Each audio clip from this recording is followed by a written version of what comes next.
ఈరోజు మన recipe tomato egg curry.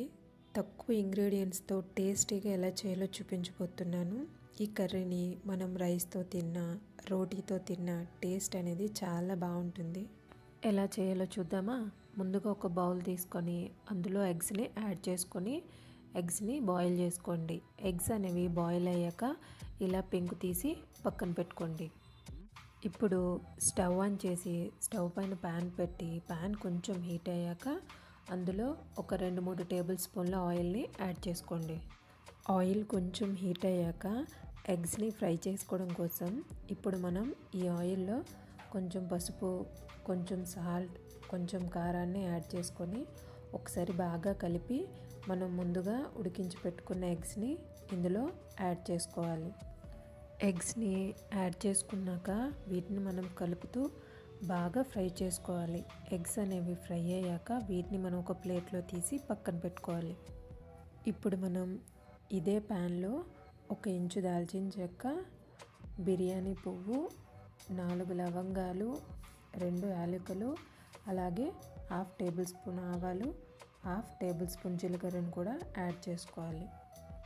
ఈ స్పైసెస్ అనేవి కొంచెం ఫ్రై అయ్యాక ఇందులో మనం ముందుగా కట్ చేసి పెట్టుకున్న ఉల్లిపాయ ముక్కల్ని యాడ్ చేసుకోవాలి.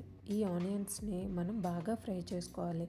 ఆనియన్స్ అనేవి ఇలా గోల్డెన్ బ్రౌన్ వచ్చేంత వరకు బాగా ఫ్రై చేసుకొని ఇప్పుడు ఇందులోనే మనం ముందుగా కట్ చేసి పెట్టుకున్న టమాటోని కూడా యాడ్ చేసుకోవాలి. టమాటోని యాడ్ చేసుకున్నాక కాసేపు బాగా కలుపుకోవాలి. ఇలా కాసేపు బాగా కలిపాక ఇప్పుడు ఇందులోనే మనం 1/2 టేబుల్ స్పూన్ పసుపు, 1 టేబుల్ స్పూన్ కారం, అలాగే 1 టేబుల్ స్పూన్ సాల్ట్ని కూడా యాడ్ చేసుకోవాలి. ఇందులోనే 1 టేబుల్ స్పూన్ ధనియాల పొడిని కూడా యాడ్ చేసుకొని మొత్తం అంతటిని ఒకసారి బాగా కలపాలి. ఇలా అంతటిని ఒకసారి బాగా కలుపుకున్నాక మూత పెట్టి టమాటోని మగ్గనివ్వాలి. కాసేపటి తర్వాత మూత తీసి చూస్తే టమాటా అనేది సాఫ్ట్గా అవుతుంది. ఇలా టమాటో అనేది సాఫ్ట్గా కుక్ అయ్యాక ఇప్పుడు ఇందులో మనం కొంచెం వాటర్ని యాడ్ చేసుకోవాలి. వాటర్ అనేది యాడ్ చేసుకున్నాక ఒకసారి బాగా కలిపి మూత పెట్టుకోండి. ఇలా 1 నిమిషం తర్వాత మూతను తీసి మొత్తాన్ని ఒకసారి బాగా కలుపుకోవాలి. కూర అనేది ఇలా కొంచెం దగ్గరగా అయ్యేటప్పుడు ఇందులో మనము ముందుగా ఫ్రై చేసి పెట్టుకున్న ఎగ్స్ని యాడ్ చేసుకోవాలి. ఎగ్స్ని యాడ్ చేసుకున్నాక ఇందులోనే మనం ఇప్పుడు సన్నగా పొడుగ్గా కట్ చేసి పెట్టుకున్న 2 పచ్చిమిర్చిని కూడా యాడ్ చేసుకొని మొత్తం అంతటిని ఒకసారి బాగా కలుపుకోవాలి.